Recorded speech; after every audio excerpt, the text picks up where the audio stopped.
Now, when you think about this new idea of designing, I mean, when you have this idea about improving planes, are you going to bring this to somebody? Or you just chuck this around? Well, I have a lot on my plate. Right, that's what I'm saying.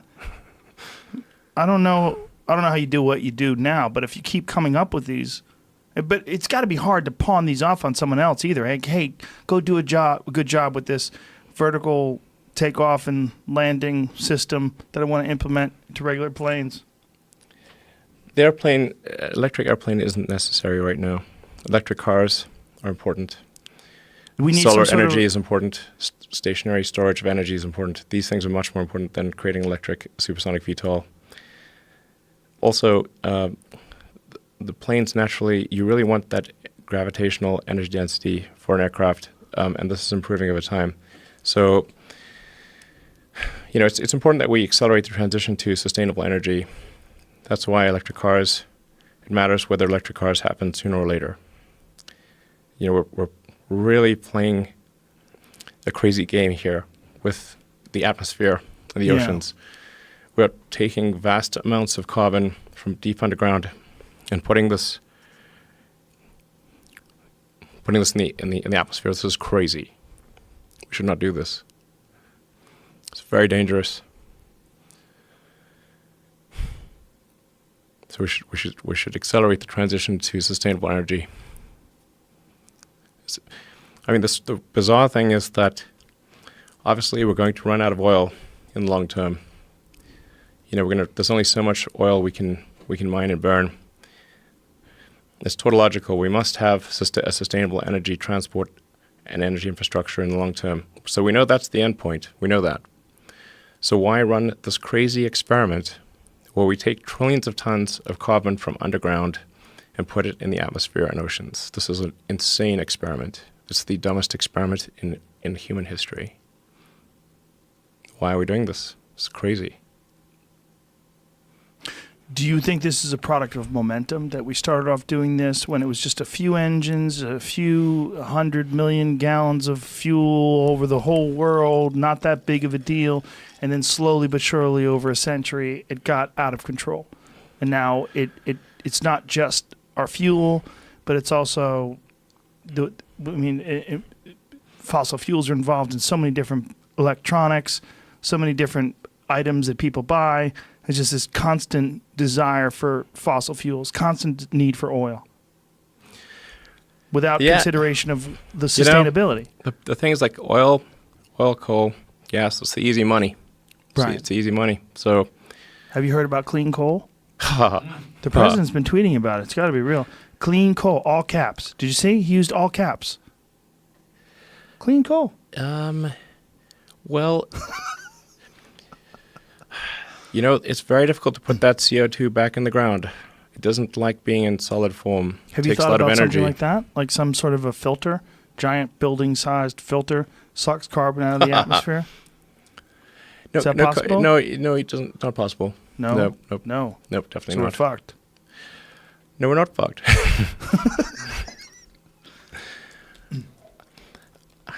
This is quite a complex question. Right.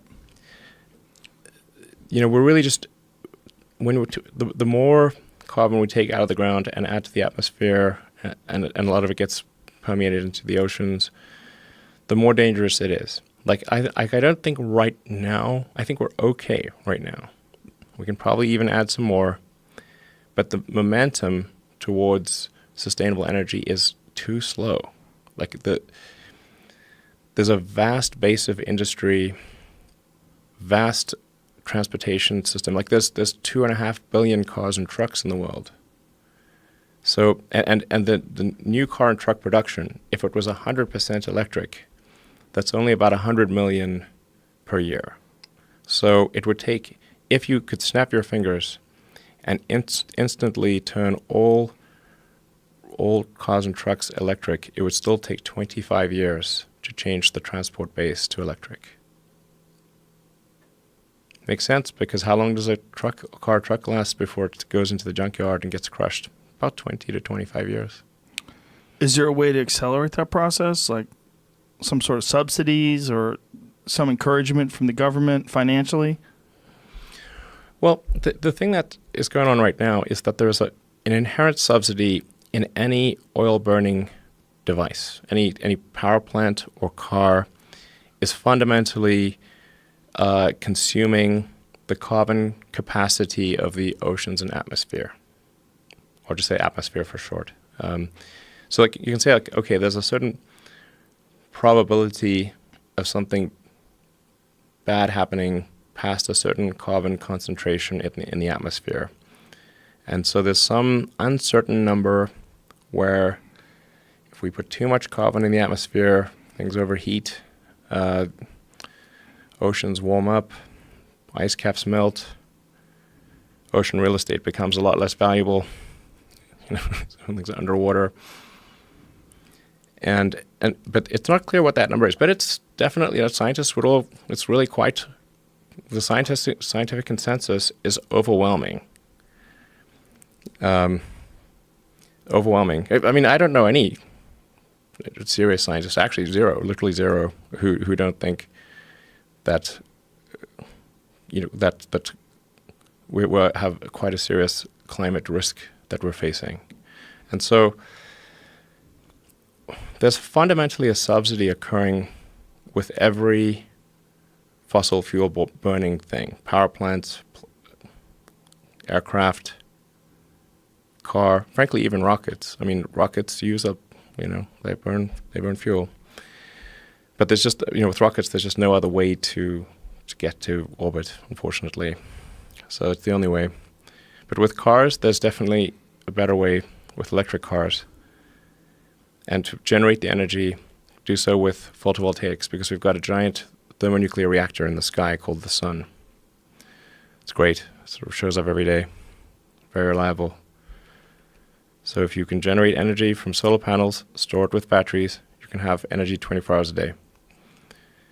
And then you can, can send it to the poles or near to the north with high voltage lines. Also, the northern parts of the world tend to have a lot of hydropower as well. But anyway, all fossil fuel powered things have an inherent subsidy, which is their consumption of the carbon capacity of the atmosphere and oceans. So people tend to think of like, why should electric vehicles have a subsidy? But they're not taking into account that all fossil fuel burning vehicles fundamentally are subsidized by the environmental cost to Earth. But nobody's paying for it. We are going to pay for it, obviously. In the future, we will pay for it. It's just not paid for now. Now, what is the bottleneck in regards to electric cars and trucks and things like that? Is it battery capacity? Yeah, we've got to scale up production. Got to make the car compelling. Make it better than gasoline or diesel cars. Make it more efficient in terms of like the distance it can travel. Yeah, you got to be able to go far enough, recharge fast. And your Roadster, you're anticipating 600 miles. Is that correct? Yeah. What is that? 600 mile range. Is that right now? Like, have you driven one 600 miles now? No, we could totally make one right now that would do 600 miles. But the thing is, it's too expensive. So, like the car's got How much more so? Well, just have a 200 kilowatt hour battery pack, and you can go 600 miles. Right, versus what do you have now? 330 mile range. But that's plenty for most mile people. Range. What is that in terms of kilowatts? Well, that would be for Model S 100 kilowatt hour pack. Will do about 330 miles, maybe 335. But some people have hypermiled it to 500 miles. Hypermiled it? What does that mean? Yeah, just like go on 45 miles an hour or something? Yeah, they're like 30 miles an hour or something. 30. It's like on level ground with, you pump the tires up really well and go on a smooth surface, and you can go for a long time. But you can definitely comfortably do 300 miles. Is there This is fine for most people. Usually 200 or 250 miles is fine. 300 miles is, you don't even think about it really.